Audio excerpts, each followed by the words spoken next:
Everyone, आज के video में हम करंट से रिलेटेड इंडियन इकोनॉमी के करंट से रिलेटेड क्वेश्चन को करेंगे और ये हमारे क्वेश्चन हमारे बजट और इकोनॉमिक सर्वे पे बेस्ड होंगे। तो ये बहुत इंपॉर्टेंट है। आप जो भी लोग करंट के क्वेश्चन से डरते हैं उनके लिए मैं स्पेशली ये वीडियो लेके आई हूँ। आप ये जरूर देख के जाइएगा। एग्जाम में जो भी करंट से क्वेश्चन आएंगे वो इसी वीडियो से रिलेटेड आपको मिल जाएंगे। तो फर्स्ट क्वेश्चन है हमारा, India's gross non performing asset ratio to September 2024 was at 12 year low. तो हमारा ग्रॉस नॉन परफॉर्मिंग एसेट पहले के कंपैरिजन में कम हुआ है। तो कितना कम हुआ है? तो मतलब 12 साल में ये कम हुआ है। तो वो कम हुआ है हमारा 2.6%। तो इसके बारे में देख लेते हैं। तो हमारा ग्रॉस नॉन परफॉर्मिंग एसेट जो शेड्यूल है कमर्शियल बैंक का, वो 12 साल बाद इतना डिक्लाइन देखने को मिला है। 2.6% हमारा gross loan and advances at the end of September 2024।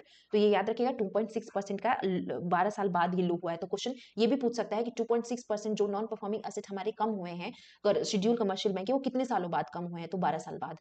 Next है हमारा, under the insolvency and bankruptcy code what was the total amount realized in the resolution of 1068 plan still September 2024। तो कितने अभी हमारा जो इंसॉल्वेंसी एंड बैंकरप्सी कोड है इसमें भी बहुत अच्छा इंक्रीमेंट देखने को मिला है। यानी कि हमारा जो है कितने लाख हमने कवर किया है इसमें बैड लोन्स को। तो वो है हमारा 3.6 लाख करोड़। तो 3.6 लाख करोड़ बैड लोन्स को कवर किया गया है under insolvency and bankruptcy code.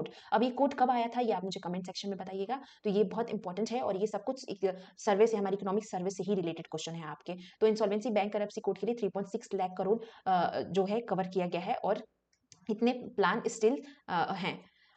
What was the forex reserve? तो अभी इंडिया का फॉरेक्स रिजर्व क्या है 2020-24 में दिसंबर तक? तो फॉरेक्स रिजर्व हमारा 640.3 बिलियन है। अब इसके पहले कितना था? इसके पहले 706 बिलियन था। तो पहले का नहीं देखना है हमें, अभी कितना है उसके बारे में बात करना है। तो 640.3 बिलियन है। ठीक है, तो हमारा अभी कितना हुआ है? इतना हुआ है, और जो कि सफिशिएंट कवर है हमारे मंथ ऑफ इम्पोर्ट्स। तो अभी जो भी इसमें आए आप एक बार अपने से देने की कोशिश करिएगा। उसके बाद मैं आपको बताऊंगी कि क्या हमारा करेक्ट ऑप्शन है। तो अकॉर्डिंग टू आईएमएफ प्रोजेक्शन हमारा ग्लोबल इन्फ्लेशन रेट कितना रहेगा 2024 में? तो हमारा आईएमएफ के प्रोजेक्शन के अकॉर्डिंग जो हमारा ग्लोबल इन्फ्लेशन रेट है वो हमारा कितना रहेगा? 5.7%। तो ये भी याद रखिएगा, ये पूछा जा सकता है। तो 5.7% हमारा रहेगा। और पहले जो 2022 में था वो कितना था? 8.7%। लेकिन ये अब हमारा 5.7% है। इंडियन रिटेल इन्फ्लेशन की अगर हम बात करें तो वो कितना है? इंडियाज रिटेल इन्फ्लेशन हमारे 2024 में, तो वो हमारा है कितना? 4.9%। तो रिटेल इन्फ्लेशन कितना है? 4.9%। तो रिटेल इन्फ्लेशन ध्यान रखिएगा हमारा कितना है? 4.9%, जो कि जो पहले के कंपैरिजन में कम हुआ है। अब हम आते हैं to achieve Viksit Bharat by 2047 India's need to maintain the average growth rate. अगर हम चाहते हैं कि हम 2047 तक एक विकसित भारत को अचीव कर लें, तो उसके लिए इंडिया का एवरेज ग्रोथ रेट होना कितना जरूरी है? तो इंडिया का एवरेज ग्रोथ रेट 8% होना जरूरी है अभी से, तब हम जाके विकसित भारत की जो कल्पना है उसको हम अचीव कर पाएंगे। तो 8% का ग्रोथ होना बहुत जरूरी है। अब हम चलते हैं under railway connectivity, how many kilometres of railway network has commission between April and November 2024। तो कितने किलोमीटर इंडिया रेलवे कनेक्टिविटी को अचीव कर लिया है? तो वो 2031 किलोमीटर अचीव कर लिया है, ये ध्यान रखिएगा। तो 2031 किलोमीटर इंडियन रेल का जो नेटवर्क है वो हो चुका है, बढ़ चुका है। नेक्स्ट क्वेश्चन है हमारा, what percentage of India's total install capacity come from renewable energy? तो रिन्यूएबल एनर्जी से कितना परसेंटेज हमारा टोटल इंस्टॉल कैपेसिटी आता है? तो रिन्यूएबल एनर्जी से हमारा कितना परसेंटेज आता है? 47% टोटल इंस्टॉल कैपेसिटी हमारा आता है। तो 47% याद रखिएगा रिन्यूएबल एनर्जी से आता है। नेक्स्ट है, how many village were covered under 4G mobile service by December 2024? तो कितने कितने विलेज को 4G मोबाइल सर्विस से कवर कर लिया गया है? तो 10,700 विलेज को 4G मोबाइल सर्विस से कवर कर लिया गया है। तो हमारा ये 10,700 करेक्ट हो जाएगा। तो कितने विलेज कवर्ड है हमारे 4G मोबाइल से दिसंबर 2024 तक? तो 10,700 विलेज कवर्ड है। The industrial sector is expected to grow by what percentage in financial year 2025? तो इंडस्ट्रियल सेक्टर कितना ग्रो करने के लिए एक्सपेक्ट किया जा रहा है फाइनेंशियल ईयर 2025 में? तो हमारा एक्सपेक्टेशन क्या है? हमारा एक्सपेक्टेशन है 6.2% से हमारा इंडस्ट्रियल ग्रोथ होगा। तो हमारा कितना है? 6.2%। Industrial growth 6.2%. What percentage of smartphones are now manufactured domestically in India? तो पहले स्मार्टफोन्स हमारे इंडिया में मैन्युफैक्चर नहीं होते थे, लेकिन अब हमारे इंडिया में टोटल मतलब 99% जो है मैन्युफैक्चर्ड होते हैं स्मार्टफोन हमारे इंडिया में। तो हमारा ऑप्शन नंबर ये करेक्ट हो जाएगा, 99% smartphone now manufactured domestically and this is a drastically reduced Indian dependent on import। तो हम जो डिपेंडेंट रहते थे उसमें बहुत बड़ी कमी आई है, 99% हम मैन्युफैक्चरिंग खुद की कंट्री में कर पा रहे हैं। सर्विस सेक्टर का कंट्रीब्यूशन कितना है हमारे जीवीए में, तो सर्विस सेक्टर का कंट्रीब्यूशन हमारे जीवीए में है 55.3%, जो कि सबसे ज्यादा है, यानी कि जो हमारे तीनों सेक्टर्स हैं उन सब में से ज्यादा है। तो 55.3% हमारा सर्विस सेक्टर का जीवीए में कंट्रीब्यूशन है ग्रॉस वैल्यू एडेड में।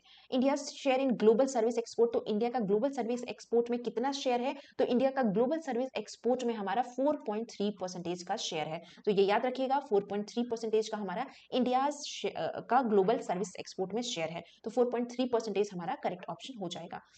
The agriculture sector contribution in GDP, तो एग्रीकल्चर सेक्टर का क्या कंट्रीब्यूशन है जीडीपी में, तो एग्रीकल्चर कंट्रीब्यूशन का जो कंट्रीब्यूशन है जीडीपी वो है 16%। सर्विस सेक्टर का क्या था जीवीए में, तो सर्विस सेक्टर का 55 पॉइंट कितना परसेंटेज था, 55.3%। ठीक है, तो ये याद रखिएगा। इंडस्ट्रियल सेक्टर का कितना था, ये हमने पिछले में देखा था इंडस्ट्रियल सेक्टर, तो इंडस्ट्रियल सेक्टर का कंट्रीब्यूशन कितना एक्सपेक्टेड टू ग्रोथ किया गया 6.2%। तो ये सारी चीजें याद रखिएगा, एग्रीकल्चर, इंडस्ट्री और हमारा सर्विस सेक्टर। अब हम आते हैं एग्रीकल्चर एंड एलाइड सेक्टर की एक्टिविटी में 16% हमारा कंट्रीब्यूशन था। नेक्स्ट है हमारा अनएम्प्लॉयमेंट रेट कितना था, अनएम्प्लॉयमेंट रेट हमारा क्या है अभी 2023 और 24 के अकॉर्डिंग, तो अनएम्प्लॉयमेंट रेट हमारा है 3.2%। पहले कितना था, पहले बहुत ज्यादा था, अभी अनएम्प्लॉयमेंट रेट 3.2% है। ठीक है, पहले कितना था 6 2017 और 18 में, लेकिन अभी 3.2% है। Expected real GDP growth range कितनी है, तो expected real GDP growth range की अगर हम बात करें तो हमारा एक्सपेक्टेड कितना है, तो 6.3 से लेके 6.8%। कल ही हमने पढ़ा था इकोनॉमिक सर्वे में, उसी से ये क्वेश्चन था। 6.3 से लेके 6.8 हमारा क्या है, एक्सपेक्टेड रेंज है जीडीपी ग्रोथ का अभी इस साल का। नेक्स्ट है हमारा what was the BSE stock market capitalisation to the GDP ratio, यानी कि हमारा Bombay stock capitalisation GDP ratio कितना है, तो वो 136% हमारा है। ये याद रखिएगा कि हमारा कैपिटलाइजेशन जीडीपी रेशियो हमारा 136% है दिसंबर 2024 में। हमारा क्रेडिट जीडीपी गैप कितना है, तो क्रेडिट जीडीपी गैप हमारा -0.3% है। ये भी हमने कल इकोनॉमिक सर्विस में देखा था। उसके बाद हमारा ये क्या क्या है, कितना है, -0.3%, जबकि पहले कितना था, -10.3%। The growth in total insurance premium, तो टोटल इंश्योरेंस प्रीमियम में क्या ग्रोथ है हमारे इंडिया का, तो 7.7% टोटल ग्रोथ है हमारा किसमें, इंश्योरेंस प्रीमियम में। तो इंश्योरेंस प्रीमियम में हमारा 7.7 ग्रोथ है। नेक्स्ट हमारा the growth in pension subscribers as September, तो पेंशन सब्सक्राइबर्स का ग्रोथ कितना है हमारे सितंबर तक, तो 16% का ग्रोथ है पेंशन का। 16% का ग्रोथ हमारा एग्रीकल्चर सेक्टर में भी देखा था हमने जीडीपी का, तो इसमें भी कितना है, 16% का है। तो 16% का हमारा टोटल पेंशन सब्सक्राइबर्स की ग्रोथ है सितंबर 2024 में। ओवरऑल एक्सपोर्ट मर्चेंडाइज या सर्विस कितना बड़ा है हमारा first 9 month of financial year 2025। तो फाइनेंशियल ईयर कितना होता है हमारा, अप्रैल से लेके मार्च तक, तो फाइनेंशियल ईयर 2025 में हमारा क्या ओवरऑल एक्सपोर्ट यानी कि मर्चेंडाइज और ये दोनों एक्सपोर्ट कितने रहे हैं, तो हमारा 6% रहे हैं ओवरऑल एक्सपोर्ट। तो ओवरऑल एक्सपोर्ट हमारा मर्चेंडाइज और सर्विस का कितना बढ़ा है, 6% से बढ़ा है। नेक्स्ट क्वेश्चन है the increase in gross foreign direct investment, यानी कि हमारा gross foreign direct investment GFDI inflow कितना हमारा बढ़ा है फाइनेंशियल ईयर 2025 में एज कम्पेयर टू 2024। तो ये हमारा कितना बढ़ा है ग्रॉस फाइनेंशियल ईयर, तो ये हमारा 19.9% से बढ़ा है हमारा ग्रॉस FDI, सॉरी ये 17.9 से, ये डी हमारा सही था, 17.9% से हमारा ग्रॉस FDI इन्वेस्टमेंट इनफ्लो बढ़ा है। India external debt to GDP ratio सितंबर में कितना था, तो डेट टू जीडीपी रेशियो हमारे इंडिया का सितंबर तक कितना था, तो हमारा था 19.4%। ये याद रखिएगा 19.4% हमारा डेट टू जीडीपी रेशियो है इंडिया का, जो कि एक हम उसको बोलेंगे स्टेबल है।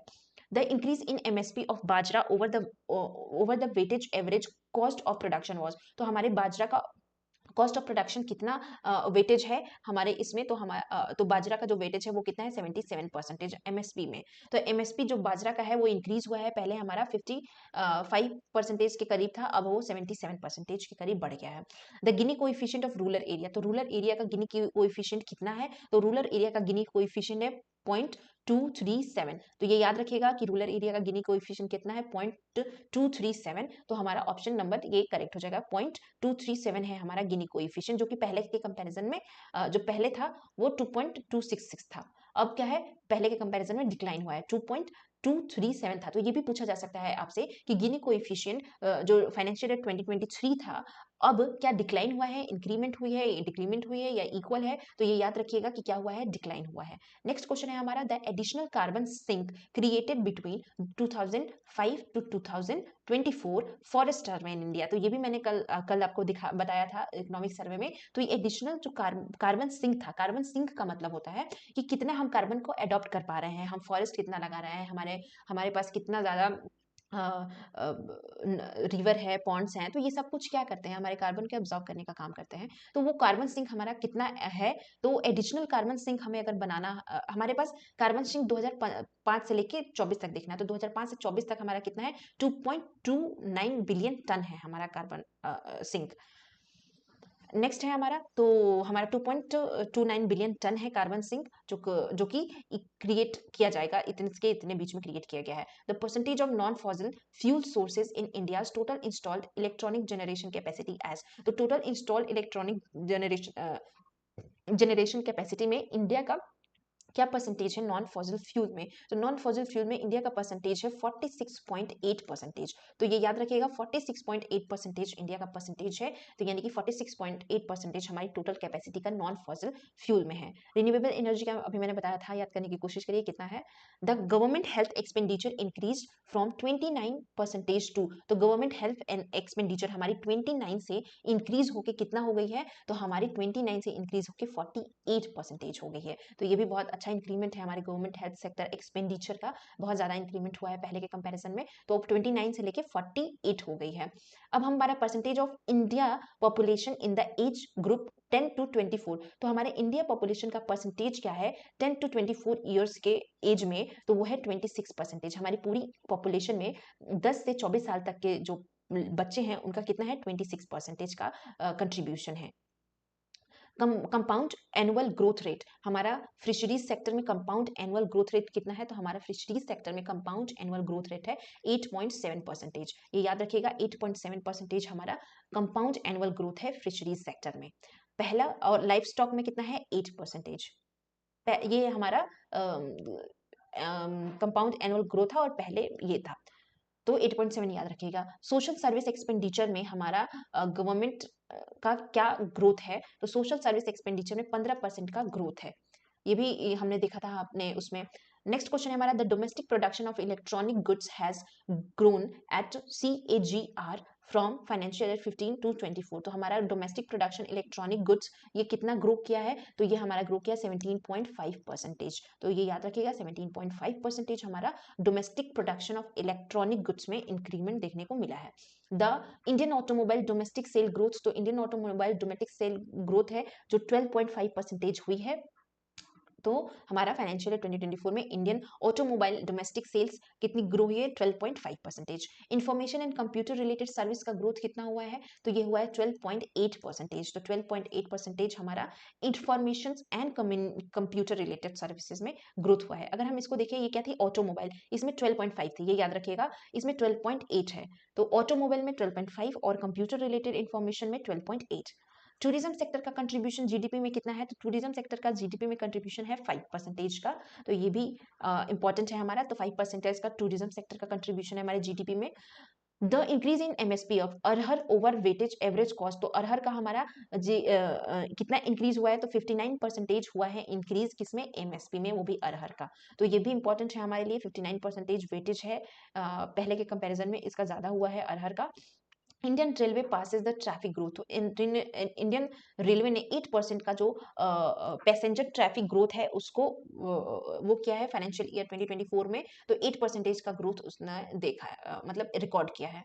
The number of real estate project registered in the RERA of January 2025, तो जनवरी 2025 तक कितने हमारे रियल एस्टेट प्रोजेक्ट रजिस्टर किए गए हैं, तो 1.38 लाख रजिस्टर किए गए हमारे रियल एस्टेट प्रोजेक्ट्स, तो 1.38 lakh real estate projects register किए गए हैं 2025 में, और ये किसके अंतर्गत आता है, रेगुलेशन डेवलपमेंट एक्ट 2016 के अंतर्गत आता है। The growth in service export during April and November, तो सर्विस एक्सपोर्ट में अप्रैल और नवंबर के बीच में कितना ग्रोथ हुआ है, तो ये हुआ है 12.8% का ग्रोथ, तो ये भी याद रखिएगा, 12.8% का ग्रोथ सर्विस एंड एक्सपोर्ट में हुआ है, और वो भी किसके, अप्रैल से नवंबर तक 2024 फाइनेंशियल ईयर में। The service earning French growth in India in railway, तो इन रेलवे में 5.2% का ग्रोथ देखा गया है।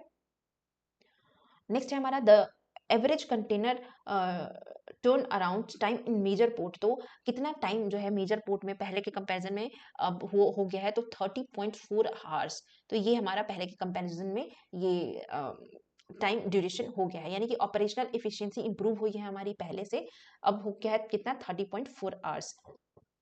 गिनी कोएफिशिएंट अर्बन एरिया का कितना है, तो अर्बन एरिया का कितना है 0.284। अगर हम रूरल की बात करें तो रूरल एरिया का कितना था 0.237, तो ये याद रखिएगा। नेक्स्ट है हमारा the urban area Guinea coefficient is 0.284,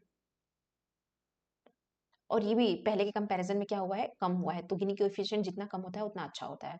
the number of active space asset operated by Indian currently, तो कितना स्पेस करंटली इंडिया में ऑपरेट किया जा रहा है, तो 56, तो 56 हमारा करेक्ट ऑप्शन हो जाएगा। तो इंडिया में करंटली जो ऑपरेट्स हो रहे हैं ये एक्टिव असेट्स हैं 56। अब हमारा जो ईयर ऑन ईयर इंक्रीज है रिन्यूएबल एनर्जी कैपेसिटी का सोलर एंड विंड का, वो कितना है, तो वो है 15.8%, तो 15.8% हमारा करेक्ट ऑप्शन हो जाएगा। तो 15.8% ईयर ऑन ईयर इंक्रीज है रिन्यूएबल कैपेसिटी सोलर और विंड का, दोनों का।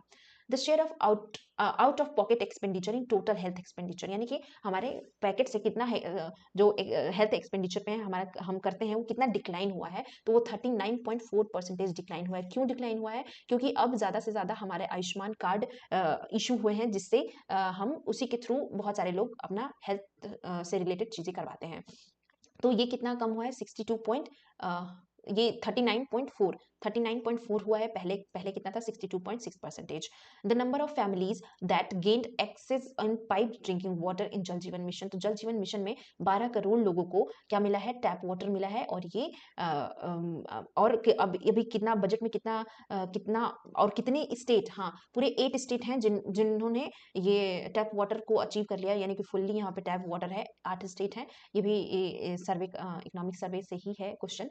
तो अभी कितने हैं 12 करोड़ फैमिलीज को मिल गया है पाइप ड्रिंकिंग वाटर का एक्सेस, और 8 पूरे राज्यों में बहुत अच्छे से लॉन्च भी हो चुका है। कौन कौन से हैं, गुजरात, पंजाब, हरियाणा और गोवा, अरुणाचल प्रदेश, मिजोरम और तेलंगाना। तो 1 2 3 4 5 6 7 और एक और बाकी है हरियाणा। ठीक है, तो ये सारे में अचीव हो चुका है। The number of house completed under प्रधानमंत्री आवास योजना, तो प्रधानमंत्री आवास योजना में कितने घर कंप्लीट कर दिए गए हैं, तो प्रधानमंत्री आवास योजना में पूरे 89 लाख घर बना दिए गए हैं अब तक, तो ये एक अच्छा अचीवमेंट है। तो 89 लाख हाउस अब तक कंप्लीट हो चुके हैं प्रधानमंत्री आवास योजना में। The saving record under Ayushman Bharat प्रधानमंत्री जन आरोग्य योजना, तो कितना ज्यादा सेविंग रिकॉर्ड किया गया है आयुष्मान भारत प्रधानमंत्री जन आरोग्य योजना के तहत, तो 1.25 लाख करोड़ इतने का जो है सेविंग वो रिकॉर्ड किया गया है, तो 1.25 लाख करोड़ की सेविंग रिकॉर्ड हुई है। The total resource mobilisation from primary market for April to December ये कितना है, तो ये हमारा 11.1 लाख करोड़ रुपए है total resource mobilisation primary market के लिए, तो ये कितना है 11.1 लाख करोड़ रुपए है।